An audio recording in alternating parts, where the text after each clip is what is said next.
Welcome back to another episode of History and Photos.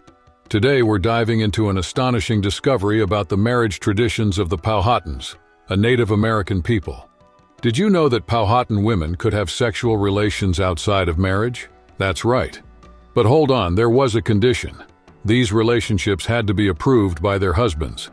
This fact is not only intriguing but also gives us a window into understanding the deep significance of marriage in Native American cultures. Stick with me and let's explore this fascinating aspect of history together. Ready? Let's go. Marriage among the indigenous peoples of Virginia. Our knowledge about marriage among the indigenous peoples of Virginia, especially the Powhatans, mainly comes from the notes of Jamestown settlers and historians. The Powhatans, who spoke Algonquian and were led by the paramount chief of Tsinakamoco, consisted of about 28 to 32 groups in the Tidewater region of Virginia. For these communities, marriage wasn't just a social convention, but a vital element for survival. Men and women had complementary roles in their various daily and seasonal activities, working in partnership. The process of getting together started with the man's initiative, as he sought a partner who could fulfill her responsibilities well. While the woman had the right to refuse a marriage proposal, once she accepted, her parents' consent was also needed to formalize the commitment. In Virginia's indigenous society, marriage started with a transaction where the groom's parents compensated the bride's parents with a dowry, balancing out the loss of her labor contribution. Polygamy was an accepted practice among men, especially tribal leaders, for whom having multiple wives was both a symbol of status and wealth. For instance, the famous paramount chief Powhatan Wahoo Sonnecock is reputed to have had up to 100 wives throughout his life. While the first marriage was generally for life, subsequent marriages could be arranged for shorter periods, depending on the circumstances. Married women with common men could engage in extramarital relations with their husband's consent, a permission that wasn't uncommon, though infidelity without consent could result in severe punishments. Despite the introduction of external influences, such as contact with English settlers, the indigenous peoples of Virginia maintained their marriage traditions for a long time, and mixed marriages with the English were exceptional and rare. Courtship ritual and wedding celebration. In the society of the Powhatan Indians of Seneca-Moco, genders had clearly defined and complementary roles to sustain the community. Women were responsible for a range of essential activities, from growing food and gathering materials for fires, to preparing meals and making household items. They also took care of the children and collected food from the forest.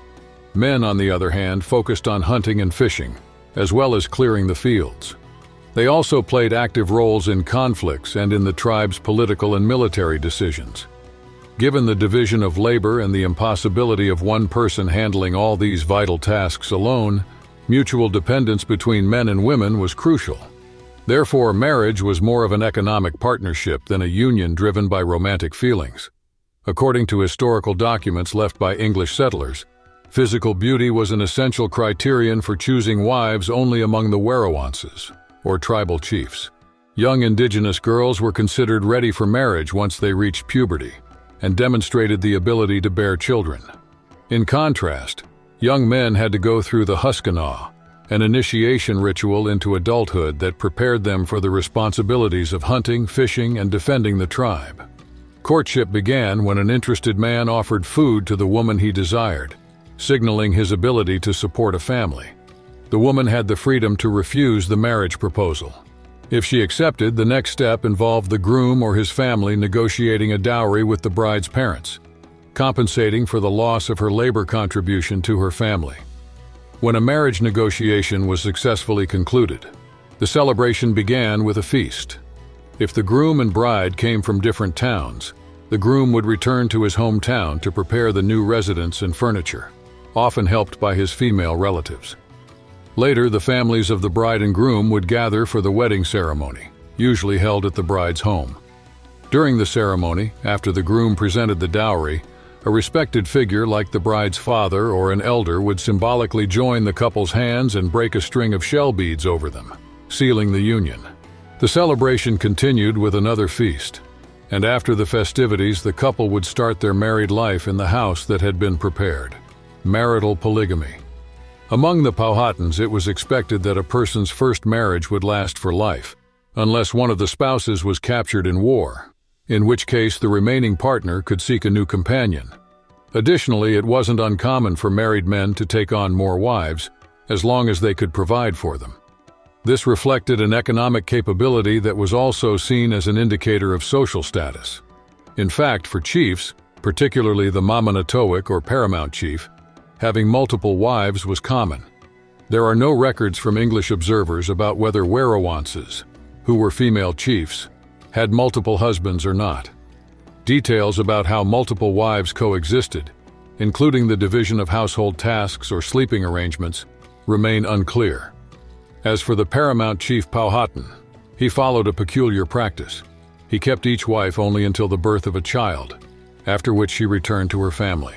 William Strachey, secretary of the Virginia Company of London and author of The History of Travel into Virginia Britannia in 1612, reported that, following local customs of indulgence, Powhatan could have over 100 wives.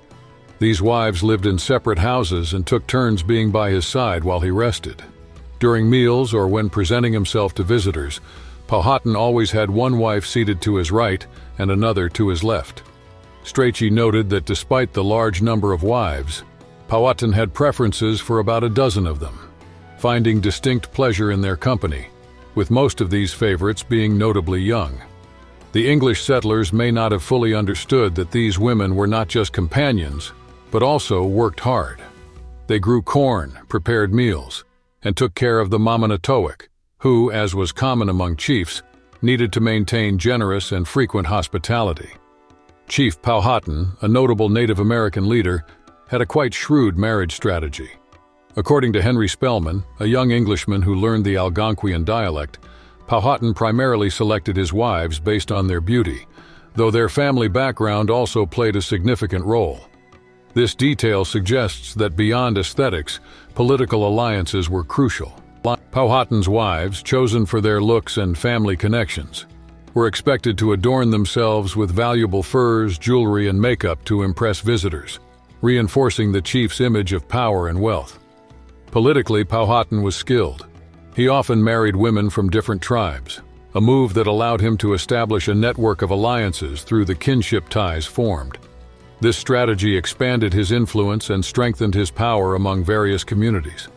A peculiar practice of Powhatan was to keep his wives until they gave birth, after which he would seek new wives. This not only increased the number of his familial connections, but also ensured he had a considerable number of children. Strachey, another English observer, highlighted the importance of these children, noting that they were numerous and capable of defending, feeding, and caring for their parents in old age. Thus, Powhatan's marital and familial practices were deeply tied to his leadership and the maintenance of his power and influence among the tribes. Powhatan had a unique marriage system that allowed his ex-wives the freedom to remarry after having children with him, usually when the child reached about 8 years old and joined Powhatan's household. This arrangement ensured that during the critical early years, mothers could focus entirely on their children's development. Strachey, a chronicler of the time, noted that while a person's first marriage was generally for life, subsequent marriages were temporary arrangements. These could be set for defined periods like a year, after which the individuals had the option to not continue the relationship. Interestingly, if a couple decided to stay together after the agreed period ended, they were obligated to remain married regardless of any adversity, such as illness, disability, or other challenges. This marriage model had significant advantages, especially in a community where men often went off to war. For older widows in particular, the opportunity to form new partnerships was a valuable social and economic protection. Sexual autonomy. In Powhatan communities, it was culturally acceptable for wives to have sexual relationships outside of marriage, as long as these relationships were approved by their husbands. This aspect of Powhatan culture shocked Strachey, who came from a strictly monogamous English society.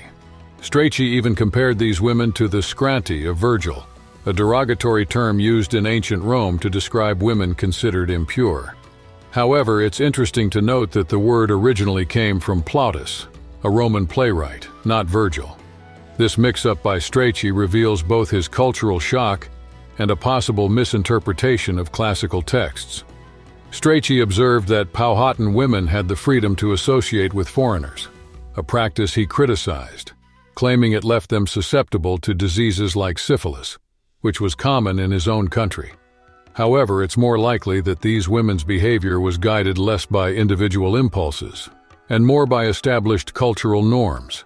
One of these practices included husbands following a tradition of hospitality, allowing their wives to spend time with visitors.